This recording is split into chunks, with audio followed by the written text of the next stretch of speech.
Hey everybody, welcome to the Entrepreneur Experiment podcast with me, Gary Fox. The Entrepreneur Experiment shares the secrets and systems world-class founders use to master their business, their body, and their brain. Today, I'm chatting to Aidan O'Shea, the founder of Otonomee. He was formerly the MD of Voxpro, which was sold for a reported $150 million. He took some time out and then COVID hit. And he realized he could switch the entire Voxpro model back on with his own business. The biggest cost center of any business is the staff and the offices. Otonomee have never had an office and never will. Their customer service agents are dotted all across the world. And this story defines the new model of business in 2023. Here's my chat with Aidan O'Shea, the founder of Otonomee. Thanks to my partner, Square.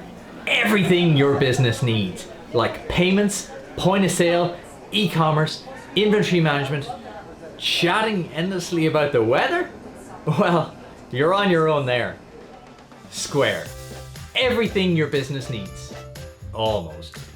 Visit square.com. If you're a regular listener of the pod, which I hope you are, you'll know I've been hosting the podcast from iconic offices for quite a while now, and things have gone really, really well. So well, in fact, that I'm now a member of iconic offices, working and recording from one of their spaces. This means I can vouch for the benefits it gives to any business. On that note, iconic offices have given me a number of exclusive complimentary day office trials from my audience. So try it out for yourself for the day. Bring your team. No catches. Simply go to the web link in the description and enter Gary23, so it's Gary23, to claim your complimentary office for a whole day. It's a pretty fantastic offer. Thank you, Iconic Offices. One of the most frequent questions I get asked on this podcast is, where do I find a mentor? And I've never fully had the answer, but now I do. Introducing Mentors Work, a fully funded mentoring program designed to help your business thrive, brought to you by the Small Firms Association in partnership with SkillNet Ireland. Imagine having a series of one-to-one individual mentoring sessions along with upskilling workshops to network with your peers and learn from experts, as well as a bespoke business plan. And the best part, it's at no cost to you. Join over 2,000 Irish SMEs and see how the award-winning Mentors Work program can help your business to thrive. Places are limited though, so apply today at mentorswork.ie. Program is fully funded until the end of 2023, so get your application in now. Aidan, welcome to the pod. Thank you. Delighted to be here. That was quite an abrupt start there. I realised I just leaned down and here we go. Jump into it. Pleasure to have you. Yeah, great to be here. Thanks for joining me. We already had a really interesting chat. You're definitely the first company I've had since COVID who have started since COVID and are fully remote. Yep. Yeah. Talk to me. Talk to me. How did that happen? I don't know whether it's a good or a bad thing to be the first of anything, but so how did that happen? Yeah, it's a bit of a story. Well, look, if I go back into my own experience, I work in the outsourcing industry. It's business process outsourcing is the industry. So what we do, Otonomee is the company. We design, build, and operate customer support operations for other businesses. So businesses who are growing their customer base, growing their business, and need help managing their customers, need help with the technology, the people, the processes. We come in, we do it all for them, and we can run it for them as well. So I'm 20 years in that industry. Another way of looking at it and calling it is it's contact center outsourcing, right? So, and if you think of that in the past, lots of people in big buildings in the middle of big cities, population centers, because you need a lot of people. It's a service business. So, like one of the challenges with that, and particularly in the last few years before COVID, was this war for talent. It's been really hard to get people, really hard to keep people. And when you're in cities like Dublin or Cork, or we were in the US and Eastern Europe and the Philippines, everywhere we went, there was a Google, there was a Facebook, there was a TikTok who, whenever they ramped up, they just come in and they will take a whole load of your people. And so it was very competitive and very, again, as I said, hard to get and hard to keep people. We did look at, in the past, trying to do remote working. Pre-COVID, but a lot of our customers were against it. Like, they didn't think it would be safe, didn't think it would be secure. You can't trust people. They won't be productive. And think it was about the third week of March, that was kind of turned on its head, and it was proven that, well, people could work from home, they can be productive, they can be, you can trust them and they can be secure, so it can work.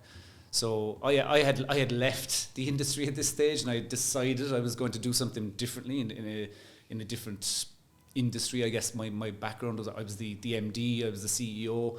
That was a role I'd played in a couple of different organizations. So I felt my skills were transferable. But and I was taking some time off in around March 2020, and just kind of watching the world change at home, as we all were, and started to think that this remote working could really be a solution to a lot of the problems that we were seeing in the outsourcing world. And that's what we did. So our business is fully remote. It is effectively contact center outsourcing, but we have no contact centers. We have no buildings. We have no offices. Everybody is working from home. And I think in our industry, I don't know of others that do it that way. A lot of the existing players will do hybrid or a mix of both. We are 100% remote first. We have built and designed every process, every practice, everything we do to be remote, and it works and it can be done. And I think we're a couple of years into it. It's still the early stages. Still seems to be working. Well, yeah, it is. It's evolving, but it can be done. As you said, fully remote and started out of COVID. I wouldn't have done it. I never thought I was going to start my own business. Never thought I was going to start my own business in this industry, except for the conditions, I guess, that were created by COVID. That's fascinating. And the preparation of years of experience meets timing, meets luck, and it all just gels together to that moment where you're like, okay. You said something interesting there. You never thought you were going to start your own business. Yeah. Yeah, so again, I've worked with a lot of really good and really successful entrepreneurs who've built really strong businesses and had great exits. And I, in my head, had convinced myself that I'm really good at working with these people. And these people, entrepreneurs, let's say, can be difficult, right? And because they see things differently and they do things differently, and that's why they're successful. So I had a bit of a knack and a bit of a niche of working well with them. Being able to maybe run the day-to-day while they were doing the visionary and the entrepreneurial stuff. And I suppose I'd conditioned myself to thinking that, like, I'm not one of them. I'm the doer underneath, the operations guy, the day-to-day guy. Where did that come from? Was that self-talk, or was that something you'd heard or you just adopted over the years? I would say self-talk, yes. I think, you just get conditioned. You think, you believe, and, like, again, some entrepreneurs are just like, from the day they're born, they're going to do this and they're going to be like that, and they have the self-confidence, and that's not me. I didn't have that from day one. So I guess I just kind of, after doing something for a long time, you kind of start to think that this is what I'm always going to do. And I was doing fine. It was good. I was happy, But then the conditions changed again through COVID. That kind of, I suppose, it reframed my thinking. It created the opportunity. And something was changing in the world, and that's so interesting though. I find it really, because I love this, and I think about it all the time, the kind of born versus made argument. And I think most entrepreneurs, definitely, I sit there, and you identified you there as well, made. It's definitely made. I think it's 95% made and 5% born. The mavericks, the eccentrics, and there's a heavy skewing towards them because it's cool and it's sexy and it's fun, and we can list off Elon, etc. The Richard Bransons of the world. They're the 5%. And you know what? They could have probably been anything. They just became entrepreneurs because that was just where they became.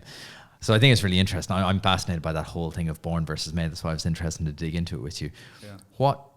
What changed then? Was it COVID? Was it your time off? What was it that changed in you? Again, there's no silver bullet answer. There's no one answer. It was a combination of the circumstances and conditions. I think it was really important that I had taken time off to figure out what I was going to do next. That was January, February 2020.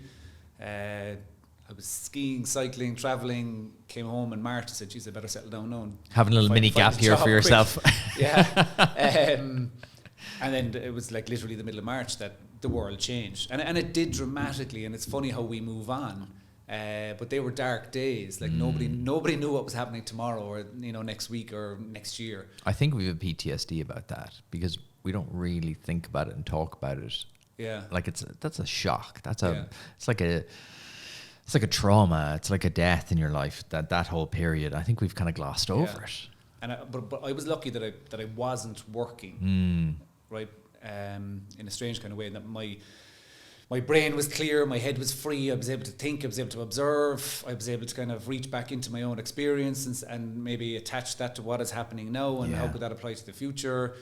And there was probably a bit of urgency as well in that, even some conversations I was having about roles I may go after were now not on the table because those businesses mightn't exist in 2, 3, 4 months. Okay, yeah. So there's a little bit of urgency in like, maybe you need to look after yourself here. So again, it's just another one of the conditions that were conspiring. But it was really, I think, COVID has changed the world of work. Like there's just no doubt, and we're not going back. It is not going to be the same. And I think we're 2 years into a 20, 30, 40, 50 year experiment, and people are looking for the answer to, okay, COVID's over, right? What is the answer to how we're going to work in the future? We've just started figuring it out, So, but in our world, I knew that the work that we were doing could be done at home. You don't need to drag people into the middle of Dublin, people who aren't necessarily paid big sums. They don't need to find rent and pay for rent in the middle of the city centre. They don't need to get 3 buses to get here. They can, get up in the morning, drop their kids to school, do their job, collect their kids, and have a life. So that it was all about actually the employee experience. So it created the conditions to allow people to work from home, which meant they could have a bit of their life back. So, and in our business, if you can give that to the people, we will attract them. We'll find it easier to attract them. They will want to stay because they have a better life. They still have the job and the job that pays the same, but their life work interaction is an awful lot better than it was. So it was kind of that employee experience and the benefit then that gives to our customers. So that was kind of the thinking behind it. Yeah, you're the first person to articulate that so well, because I think a lot of people still don't know. They're either hoping that things go back the way they were, or they're kind of wishy-washing it. They're kind of going, well, sure, look, we're both, and they're just not sure. You're the first person, and I think it's really interesting there what you highlighted about you had the perspective of you were stepping away and you had that view of kind of the helicopter view of looking down going, oh, these things. But often when you're in it, you nailed it, you hit the nail on the head there. Often when you're in it, you can't see it because you just focus on survival. You're just like, gee, we just have to get quick, ship laptops, ship headsets, do whatever. Exactly. So how have you approached building a fully remote company from the ground up? Yeah, good question. Well, it's the things that you do in a fully remote business are similar to what you do in an office, right? In terms of, let's say, recruitment, onboarding, training, communications, right? Those processes are the same, but they're done completely differently.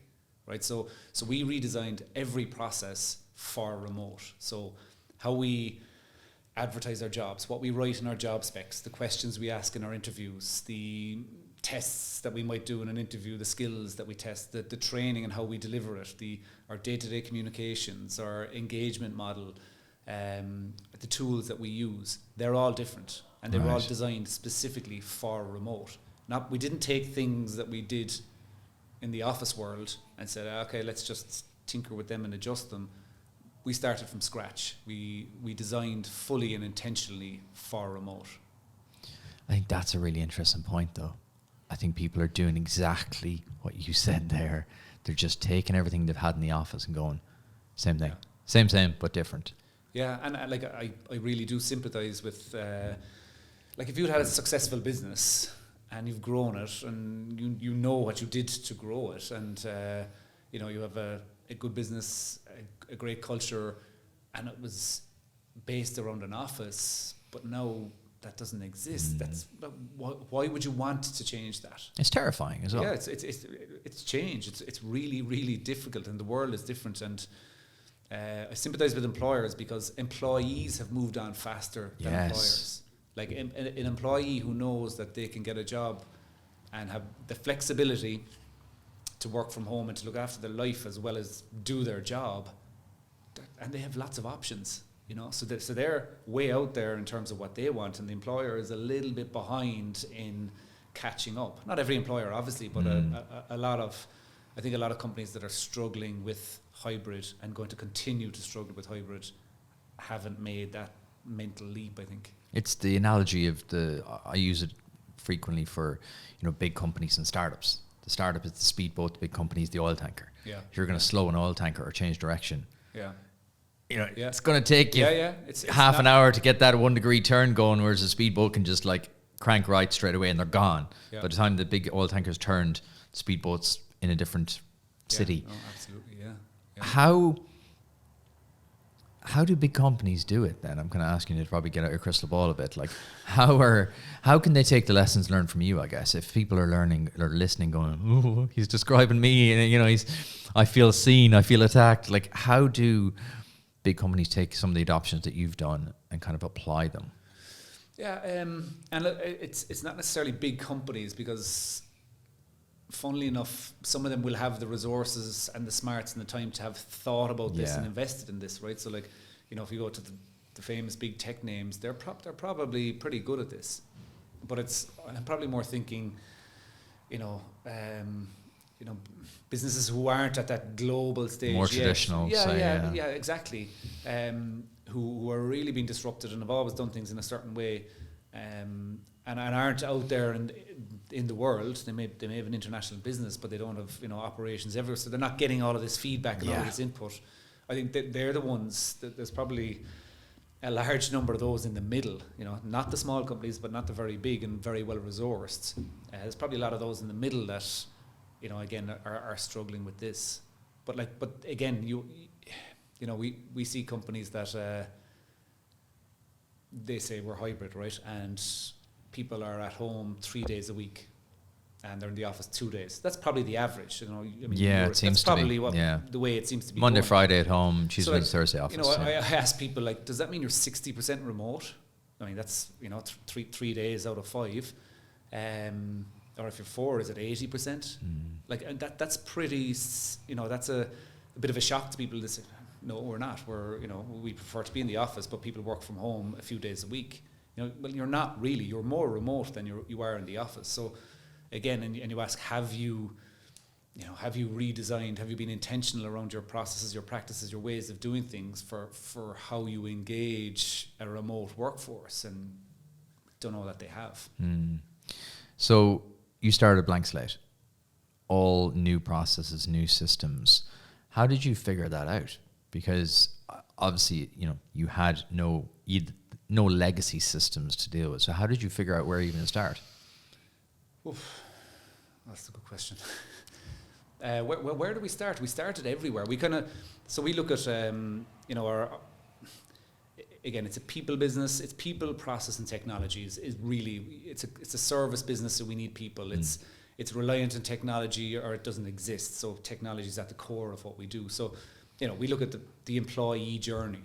Like, well, where do they start? They start when they see a job spec, to an interview, to an onboarding, you just work through the cycle and broke it down into processes and practices across there, and kind of flip them on their head and say, right, well, how do they need to be redesigned for remote?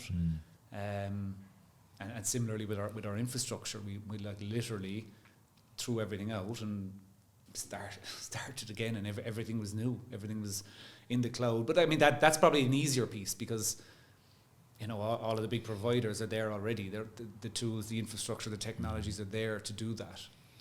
What was the journey like for you? Because we touched on earlier about the kind of psychology of moving from CEO to founder. What was that, and what kind of surprised you about that transition for you? Well, the first surprise was that I did it. I didn't surprised yourself most of all. Yeah, I mean, again, if I was talking to you, well, I wouldn't be talking to you 3 years ago because you wouldn't have had an interest, because I wouldn't have been a founder. So that was probably the first surprise, and I suppose there's a kind of realization, even when you are a COO or an MD or whatever. There's always someone above. There's always that comfort blanket, that kind of protection of the founder, and that doesn't exist. So when you get out there and it's your business and you're out front, there's no safety blanket. And I think also, one realization is that your whole life is now encapsulated in what you do at work. That wasn't always evident. Nobody told me that. Did that feel different? It felt different. It feels different. It is still different. Right. It is still different today. In what way? How do you feel it? Well, everything you do, like you whether it's your identity, your day to day, your weekends. It's not like you're never off. You never stop. It's not, I'm working when I'm at the desk. It's not, I'm watching one of my kids' matches and I'm thinking about, oh God, how are we gonna do this, and what do we have to do next? And so it's all consuming. Yeah. And even we set up the business. We acquired a little business as well at the start. We invested in the business. At the same time, we bought a new house. We were building a new house, and it was like, you went for it. Kind of running out. You really did find yourself in that couple of months off. And yes, actually, look, we talked to the bank, and the bank were. You work for yourself. Oh, it's a big difference, isn't it? Yeah. Oh. But you used to do this and you used to earn that, and you're not paying yourself the same. And I was like, okay, don't even finish that sentence. So you do, it does kind of take over everything. Yeah. And again, we did it interestingly. And I say so there's my wife Hilary is co-founder as well. Because again, we were in COVID at home talking about this, questioning, challenging each other. And sounds like she'd no choice. Well, or maybe I had no choice. But one thing, it wasn't, again, there was no plan here. This was not the intention. We kind of, circumstances and the conditions that had changed, and so we ended up working together. So not only are we, did I start a business, we started a business. Not only are we working from home, I'm in an office here and she's next door, and You really set the game to hard mode and just started playing. So you were asking how are things different? They're pretty different. Fundamentally different. Yeah. Was Hilary involved in the old business as well, or is this something new to her? No, completely new. She's a commercial lawyer by trade, which again, interestingly enough, I think is because I brought in some of the team that I'd worked with in the past, but then you kind of realize that what you're getting because you know the quality and the experience, but you're getting a similar thought process and experience as well. Whereas someone who knows nothing about the industry will question things, will challenge things, because again the world is different, so we can't do it the way we did it, So it's, you do need that diversity, I think that's a really interesting. You're the second person in 2 days to make that point. We had two great founders on yesterday, and they said, because I was asking them, they're working in a very traditional industry, right. Safety. And I was like, how did you guys get into that? And they're like, well, it's easier to think outside the box when you've never been in it. Yeah. And I was like, yes, it is. Yeah, so there's a balance between, I thought I'd move into a different industry, but then it struck me, my God, I've got 20 years of experience here and I really know this industry, so there's value in that. But then that's got to be compensated with by some other kind of, again, challenge and questioning that makes sure you don't just keep doing what you've always done, because that ain't going to work. I think that's an interesting factor you've just highlighted there with Hilary, in the fact that, you talked about earlier, we're considering going into a new industry. But instead of doing that, you've put a new spin on the industry you're in, but brought in Hilary as this kind of new injection of ideas and direction. So it's almost like changing industries, but you're keeping the core formula the same. You're just tweaking it slightly. Yeah. I guess, is it a different business model? Slightly. But again, I think, have we figured it out? No. I think we need to keep adapting how we do things within our industry. Yeah. Because, again, the world is different. Even in our industry, ChatGTP is like, everybody's talking about it. Nobody knows what it does or what it's going to do or the impact it can have. But there's an awful lot of change, right? It is going to change things in AI and technology in general. So you've got to, it's a bit of a no-brainer, you've got to keep evolving and changing it up. And these industries,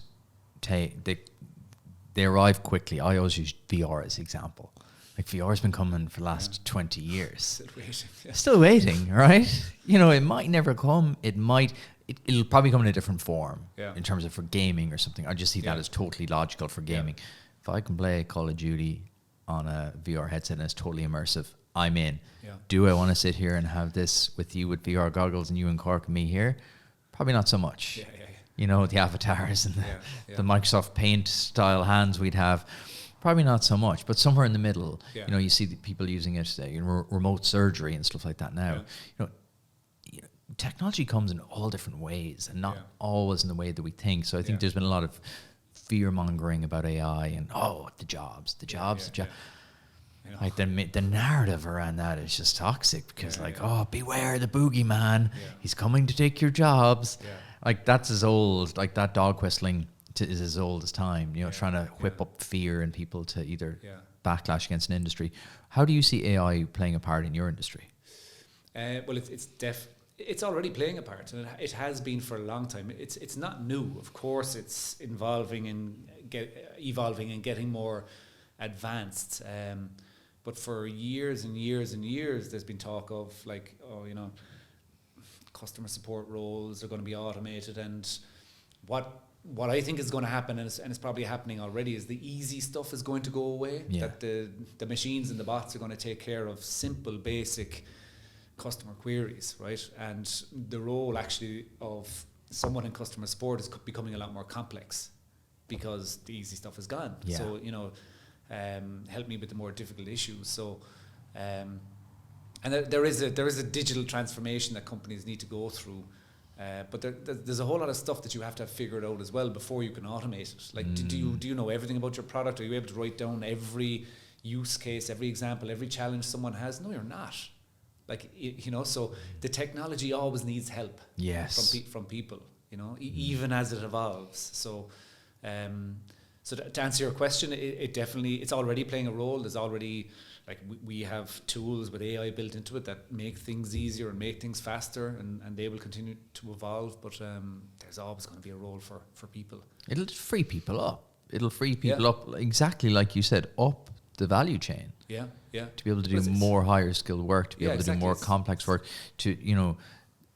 it will get rid of some jobs, mundane jobs, but they will repurpose themselves into probably higher up the value chain then to do better and probably more fulfilling things as well. That's the thing that's not talked about in terms of a lot of this stuff's so dull and mundane, pulling data from databases and putting it here. And some of the stuff you do yourself, you find you're creating reports, you're going, it's great. A lot of the stuff we get is dumb information. Yeah, let the AI do it. Yeah, you get dumb stuff. You're kind of going, I just need to now create a tab and I need to move it over here. And you're just dragging and dropping. And you're like, this makes no sense. You're spending hours creating reports. I do it a lot for the podcast in terms of stats and figures and stuff.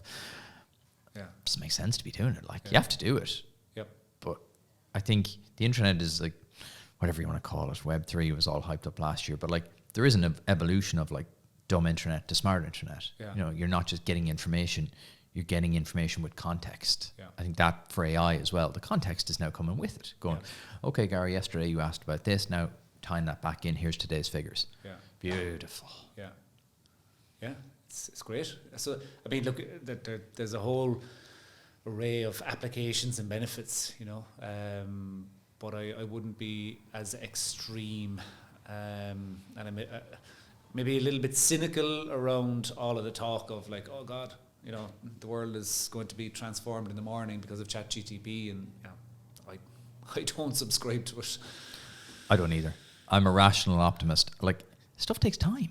Yeah. People are, you talked about it already in terms of companies just been stuck in their ways going, oh, this is how we've always done it. We've always had an office. We've always used this system. We've always had 10 meetings a day, It's hard, and it's companies like you who just go blank slate, off we go, here's the thing.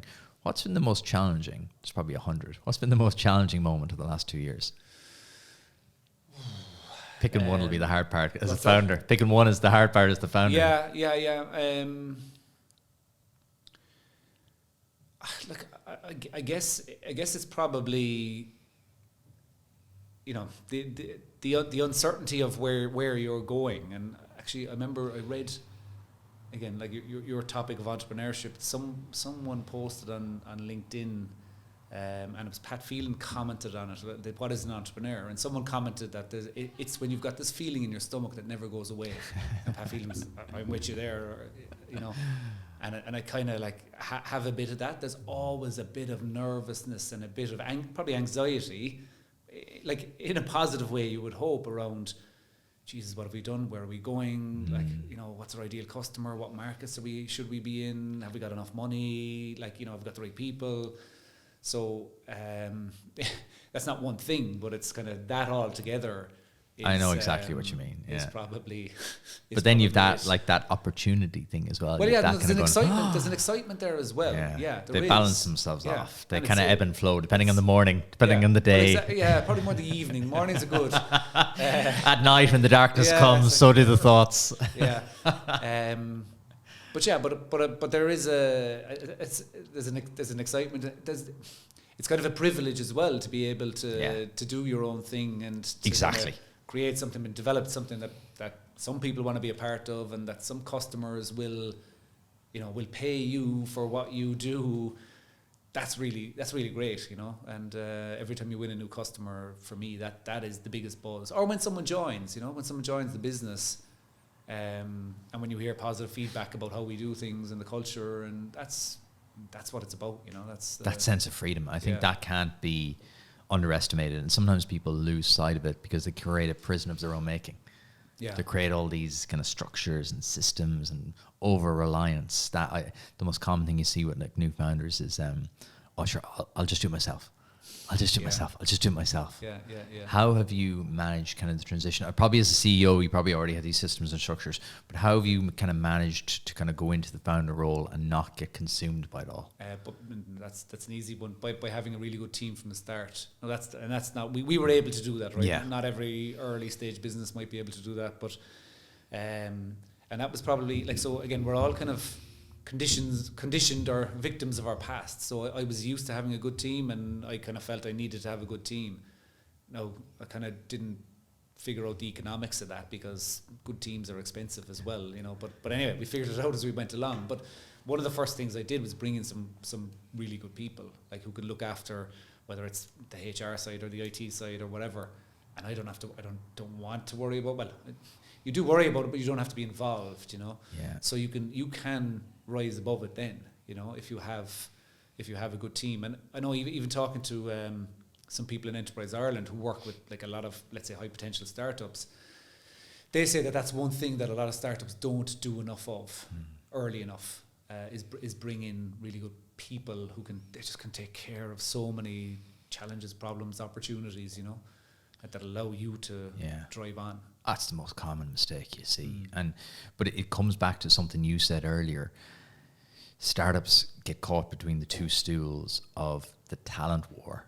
They're a startup, maybe they're making some sales, they're trying to get a bit of traction. Yeah. Now they're like, oh, we need a head of IT.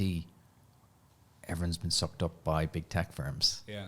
Whereas now there's starting to be a little shift in terms of where they can get talent from. Have you seen this? Have you seen kind of a change into how you attract talent, where you attract talent? Well, it's probably fundamental to our business model. Like, so yes, but like one of the other first things I did when we set up was say, right, we need to get out of Ireland, and don't mean that in a bad way, but I mean both from a business development point of view, but also from a talent sourcing and talent development point of view. Ireland has had a great run. But there's tons of jobs, you know, and people have a lot of choice, and that drives costs, and I think it impacts loyalty and retention as well. And there's a bigger world out there, and I think again with remote working, you can find talents, you can hire from a much wider talent pool. That's what we do. So we are definitely hiring more outside of Ireland than we are in Ireland, you know. So, and we're finding the talent out there. Where do you find it? Because that's the big thing. I hear this all the time. I can't find talent. Either they can't find it or then they can't retain it. What are your kind of guiding principles about finding good talent? Well, I guess it's knowing what you want is probably the first thing. It might sound obvious, but it's not always. I mean, anyone who's ever hired has made mistakes, right? So, and probably will again. But being really clear on what you want. Like, again, when we hire people into our business, and remember, so we're remote first. That's the way we work. We don't have offices. We do get together. We do meet face to face, but we are never going back to an office. So we people need to know that, and they need to realize that, and they need to want that, and that needs to be good for them and good for how they live their life, So, and that's what I mean by really, really knowing what we want. So that people are clear on, this is going to be our way of doing things. This is our culture. This is, not really going to change. And that's before you talk about skills, or whether it's an IT or a HR or whatever you're looking for. But then look, I think it's getting clear on, again, what are the cultural not requirements, but and I don't like saying cultural fit either, because I think there's a bit of people, you don't want everyone to be the same, but there is a type of person, that will get on with everyone else, that will like working in the environment that we've created. Still haven't spoken about the skills, so there's a lot of other things to figure out first. Yeah. There's probably plenty of people out there who have the skills. That's it, right? So I think it's important to get all the other things, the softer things, right first. But definitely, again, the world has changed. I mean, you can hire talent anywhere. So, you don't have to. But, where companies are challenged again is if you say, oh, well, we have to be in the office a day a week. But if you're in Dublin and we have to be in the office a day a week, well, we're hiring in Dublin. Yeah. And we're competing with Google and Facebook and TikTok again. So, again, it's understanding what are you willing to do, and how are you stretching yourself and stretching your model.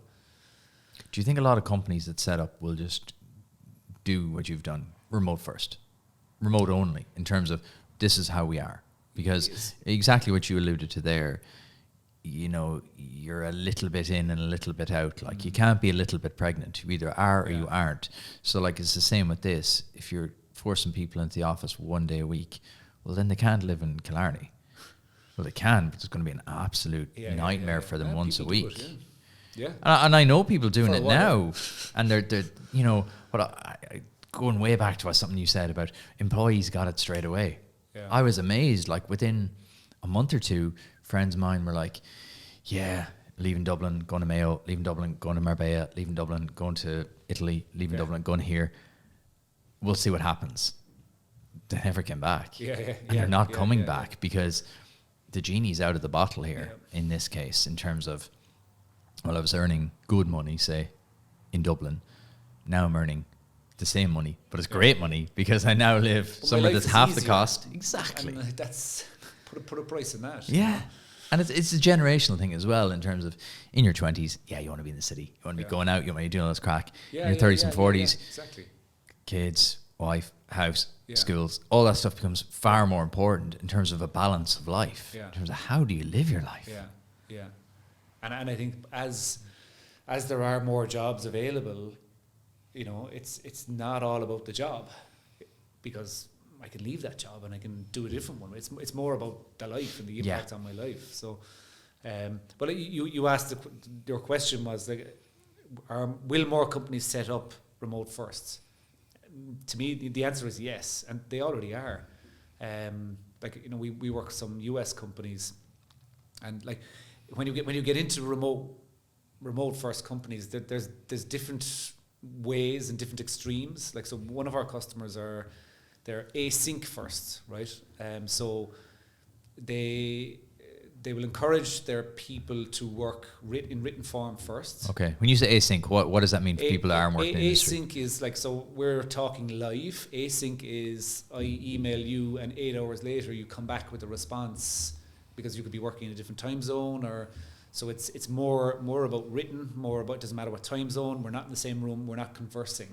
Now it could be written first, then it could be a Teams Second, let's say, okay, where there is an interaction, could be the second form of communication. And third, it could be, okay, we need to get together and do a brainstorming. So let's go and meet or something like that, you know. So so one of our customers, they're pretty extreme on the, like we were saying, yeah, let's have a meeting about that. And they're, no, send me some questions and I'll send you the answers. And funnily enough, they're in the US on the West Coast. We'd send the emails, and lo and behold, there in the morning, the answers were there. And it was, geez, we didn't need to meet, you know. I love that. I'm a big fan of that. Yeah, big fan of that. When we needed to meet, we met, you know, and when we needed to talk, we talked. But so they're already out there. You know, you asked, will more companies set up like this? They already are. And I think, in fairness, a lot of earlier stage tech companies will just adapt to that way of working. But also, because they can't get the talent, they're going to go remote. Yeah. They're not going to compete with Google in Dublin city centre. Why would you do that? You know. So you've made a beautiful point there about the async first, because there's nuance and nuance and nuance. There's remote.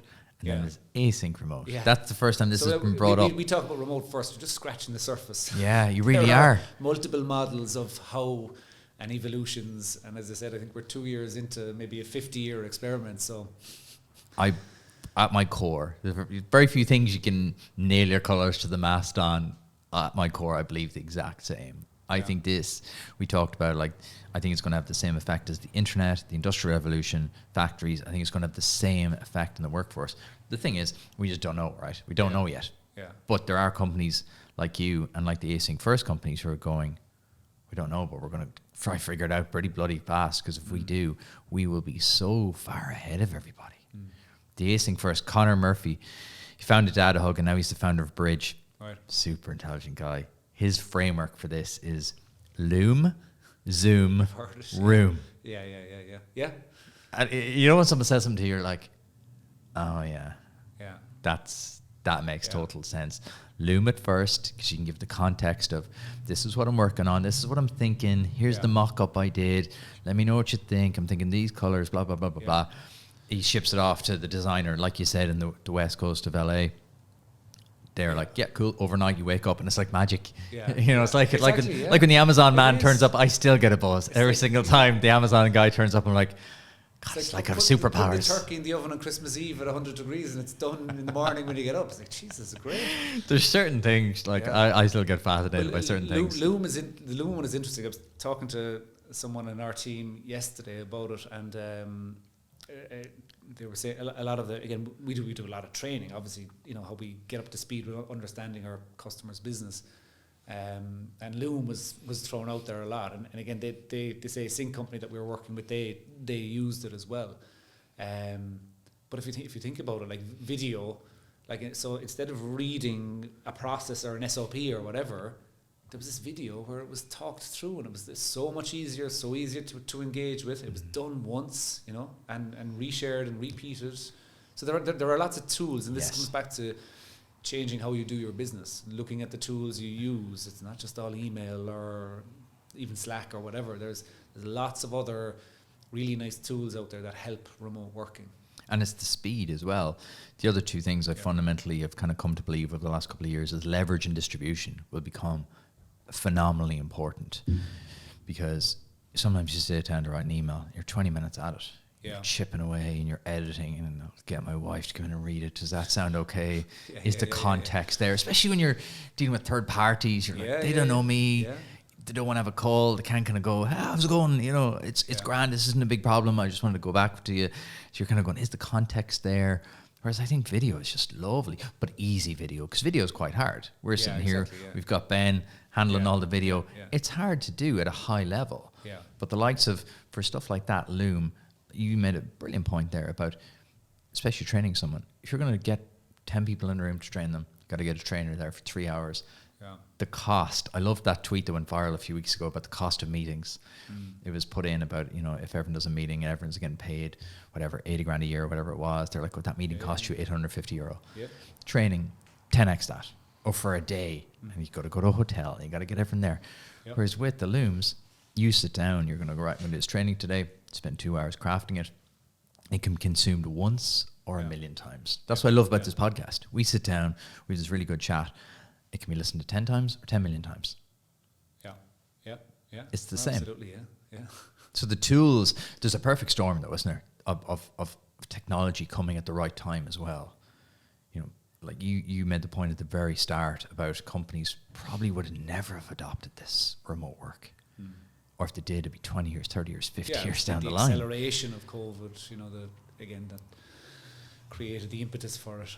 What knock-on effects do you think this will have in the world in terms of we're sitting here in Dublin City Centre, we're looking out, it's very quiet.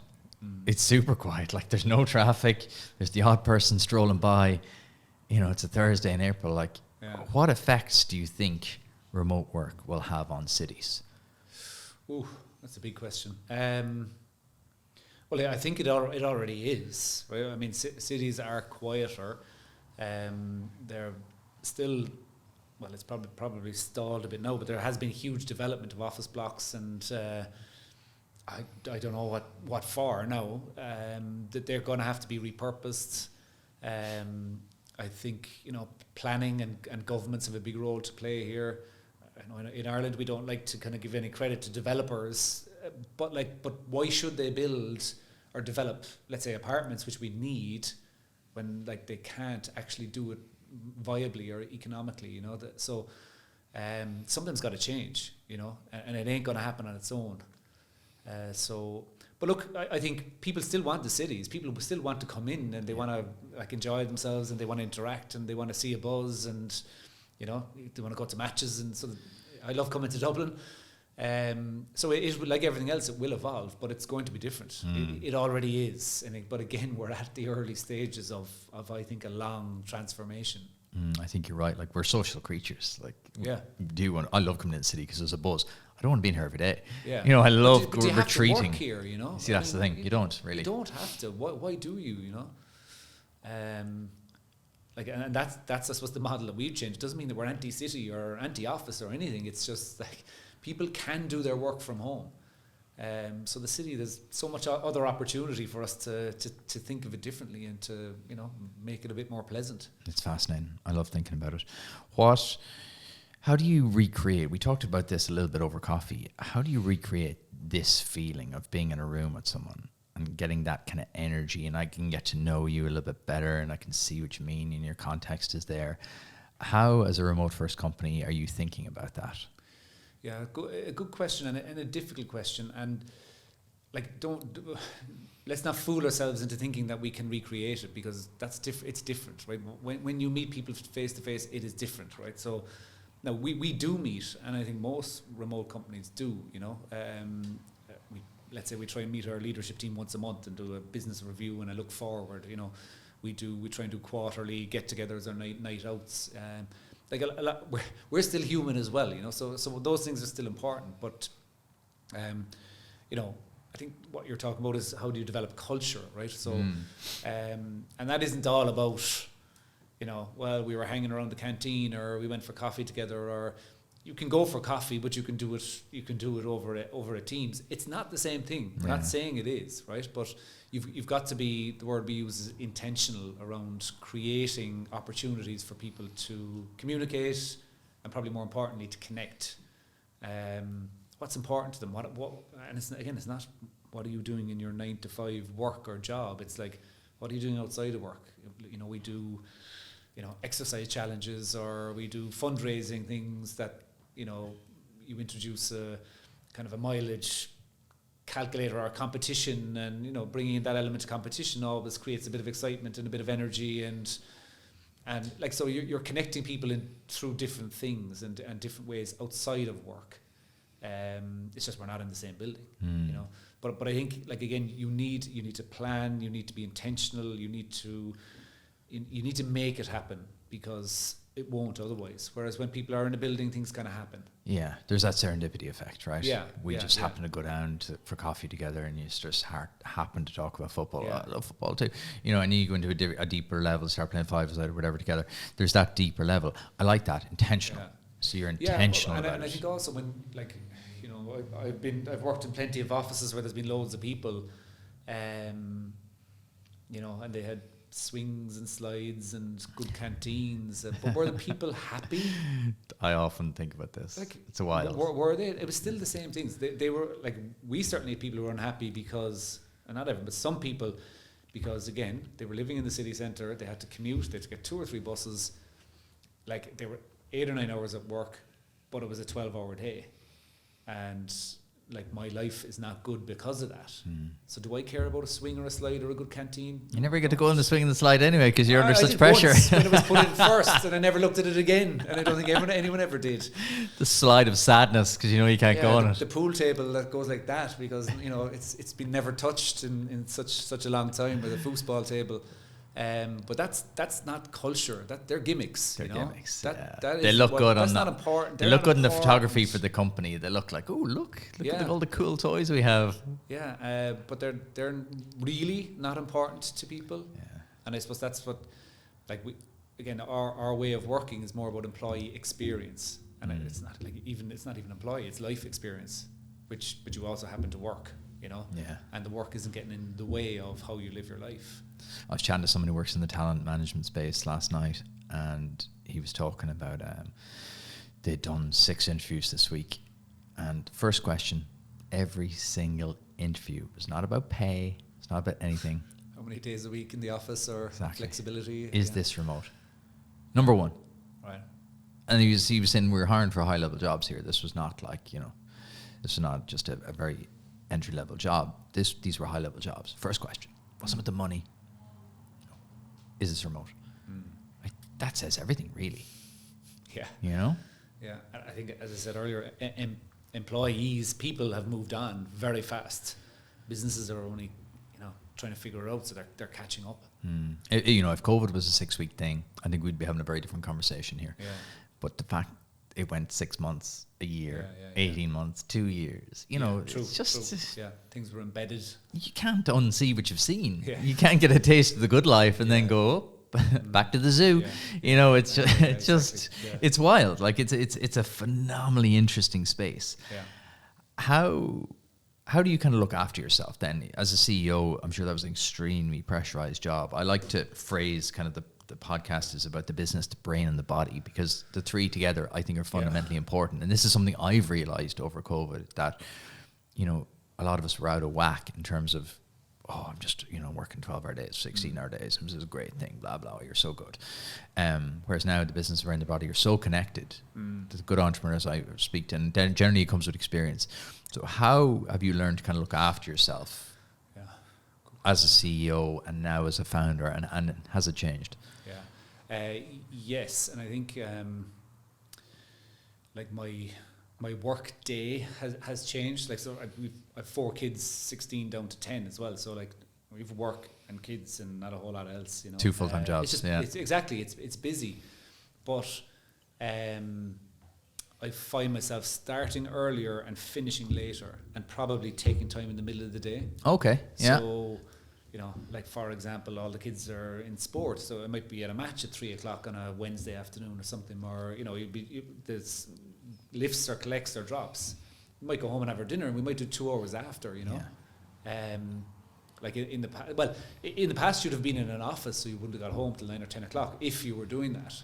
So I don't mind. I like that. There's freedom around that. Yeah. I mean, the business is called Otonomee for a reason, I think. But there is freedom around that, and that you've more control. Yeah. Obviously, you've got customers and things get in the way of all that, but that's fine. You can manage that. Yeah. So having that freedom and that ability, the freedom to choose, is a de-stressor for me. Like being able to do other things that are going on in your life, like whether it's looking after the kids or driving them around or whatever. It sounds very unpleasant, but there's lots of other good things to do. And I think you have to be selfish. Like, you have to be like, I try to go to the gym in the morning. Well, a few days a week. I like to cycle, whether that's at the weekend or maybe at a lunchtime or something. You have to carve out time. You have to. And I know that there's this cliche around working in and working on the business. You have to get up. You have to get up over it and look down. Like, at the moment, I'm kind of working in something that has dragged me in, and I'm just way less effective, more stressed, less tolerant, less everything, because I'm busier and just doing stuff, as opposed to trying to strategize and look at where are we going, are we doing the right things. So interesting, you've got the self-awareness of that, though. A lot of people don't have that self-awareness, though, of being able to step back and go, okay, I know I'm in it too much. Generally, people can't see that until it's too late. How did you develop that self-awareness? I don't know. I don't know. I think it was probably because, I said to you earlier, we have a good team and a strong team. So I've been lucky enough in that I have been able to kind of let them off and support them and look at other things. But I could kind of see as I got dragged into something that wasn't happening. I don't know how to answer your question, but I definitely have noticed you get more stressed, you get more busy, and you're just not doing your job. Like the job of the CEO or founder, or whatever you want to call it, is not to be doing that. It's inevitable. Like, you got to do it at sometimes, but everything goes in seasons, right? You've seasons where you're just flat to the mat, and that's okay too. And I can see I can get out. I'm going to be getting out of this as well soon enough, and I can see this isn't forever. Yeah. So and it always helps to have people outside as well, to talk to and challenge and throw darts. Has it been hard? No, I won't say it hasn't been hard. Has it been a challenge? Of course it has. To kind of start to work. You've gone from an office, and then you've gone from working as CEO to a founder to working with your partner. There's a lot of change there. How have you kind of kept it all kind of segmented, I suppose, fragmented? Because often I ask partners who work together, live together, how have you kept that kind of professional, personal relationship healthy and with boundaries? I suppose the boundary question is where I'm trying to drive at here. Eventually, I'm thinking out loud. How have you kept those boundaries between the personal and the professional? I could make up an answer here now, or I could tell you the truth. That's a safe space. You could tell us the truth. No one's listening. It's very hard. I would say we probably haven't been great at it. Because it's an early stage growing business, and you're all in. You are. You have to be. No, again, you need to be disciplined, and there are times can we just please not talk about it, but it's difficult, and you kind of look forward to the time when, which I don't know will it ever happen, but where you might be less busy, or there might be more of the team, or the business is in a different space, but look, that's what you're working towards, and again, that's the upside, that's the opportunity. Gonna hit you another hard question here. I've hit you with one, now I'm gonna hit you another one. What is definition of success for you with Otonomee? What will success look like? It's a bigger business with more customers in more places around the world, with a lot of people that have come and joined and want to stay, and more people who want to join, because then we'll have built something. Again, because to succeed at that and to have that, you'll have got a great culture, you'll have got a good business. It's going to have to evolve from where it is now, because again, as I've said a few, the world is changing, so our business model needs to continue to change. But I think in a few years' time, if you're looking in and seeing, again, we're in multiple countries, but customers coming from multiple places who've been with us for a long time, and similarly people, that's success. And then of course then there will be a value in that, because you'll have created something of value. But I think first and foremost, you got to achieve that stuff. It's not about okay, I want to get to a value of X, or I want to create something of value, or if you create it with all of the right things in place, it will be valuable.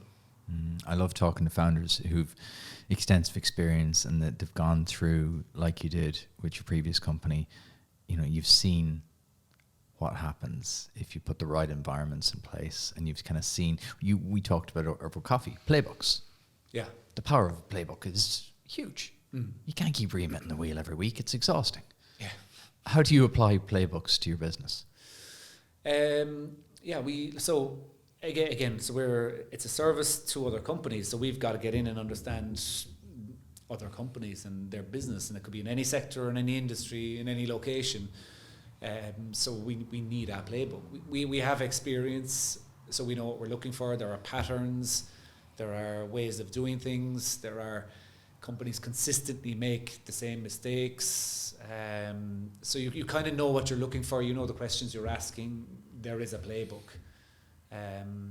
It's gonna, you go in. It's like, if you put a medical analogy, there's a diagnosis of what's going on, and there's a treatment for it then as well. But it's not the first time you've done it. Yeah. A lot of the good companies I talk to have, a lot of them are starting to use Notion as like this is where it lives. Everything, if we do it more than once, and I used to have this thing as well, and the other business I used to run, if it's questions asked more than once, document it. Because if it's asked more than once, it's going to be asked again, it's going to be asked again. It kind of goes back to the loom Zoom room thing. If it's been asked again, let's not keep figuring it out. Let's just document it once. And then a lot of people are using Notion as like a home base. Every new employee into Notion, all the videos are there, all the home base is there. You start there and you go through, and that's kind of part of your onboarding. It's it's really interesting, that whole kind of space of new companies and the async. That's such a big lesson. I'm still thinking about that part, because all this stuff seems obvious when you talk about it out loud. That's why I love having conversations with people like yourself, because there's nuance on nuance. Remote, hybrid, but how do you work? And we thought we were a bit different by being remote first, and then we came across this company who taught us, like, no, sorry, there's another way of doing it, another extreme, another notch up. Comes back to the balance piece again, doesn't it? Comes back to how you balancing your life. You're saying there about having the freedom during the day to take 2 chunks out. Beautiful. Like, it comes back to intentional. You're intentional about how you want to live, how you want to build your business. I think there's this great freedom now of, like, kind of the rules are off, right? The rules have been suspended. It comes, like, I think people have, and maybe again that was this COVID, or people have figured out that, like, life is short, and but again, there are lots of jobs out there. So, like, the job piece isn't necessarily that special that people will stay in a difficult or a job that they're unhappy in. Well, they used to have to. If you live in Kilkenny, I don't know Kilkenny. If you live in Nina, I know Nina well. There's 1 or 2 companies, right? Yeah. Which one are you going to work for? If you want to stay if you want to stay in a good job in Nina, 1 or 2 companies, or you're going to go to Limerick, or you're going to go to Galway to Push. That's your choice. Yeah. Whereas now, on to Indeed, search remote work. Cool. I've got Wi-Fi. Yeah, but I think, again, we talked about conditions and circumstances of what's going on in the world and the environment, and, like, in Ireland, we're at 3 or 4% unemployment, so it's full employment. So that is a condition that creates a change. Like, in the past, it was probably accepted that jobs are difficult and there's going to be stress, and you got to put up with a lot of crap. But people, certainly a younger generation, they're just not going to do that anymore. I think companies like yourself you've figured out the trick early. Well, look, yes and no. Like, it's still a hard thing to do. Yeah, it's an evolution. There's a theory and there's the reality and the practice. Like, it's not, we haven't figured everything out. And it's something you got to work on. But you're on the road, though. You're like you said, you have to know what you want. You have to, goes back to what you said there about hiring good people. You have to know what you want. Yeah. You know exactly what you want. You know exactly the type of company you're building. You know the type of people you're bringing. And then that attracts people that are on your mission. You're going, fully remote. Yeah, I know exactly what they're doing. Yeah. Is there a book you'd recommend to people? It can be something that's made an impact on you personally or professionally. Well, there's one that I'm reading now. I got it for Christmas. I'm a very slow reader. I was going to say, come on, Aidan, speed it up. It's like every time I pick up the book and read it, it's Bono's book. Okay. So I've like it's an autobiography, right? So it charts their life from when he was a teenager in Dublin through to where they are today. He's an entrepreneur. Like, you should, well, if you could get him in, I would talk. You can intro me after this. Yeah, no problem. Yeah, I have him in my phone there. We'll send him an async Zoom or Loom, both of us, after this. Yeah, exactly. But, like, so to me, like, if you, I'm probably a bit older than you as well, but back in, like, 80s and 90s, when Ireland was a different place, these guys were out there taking over the world. It's true, yeah. They were the first kind of, yeah.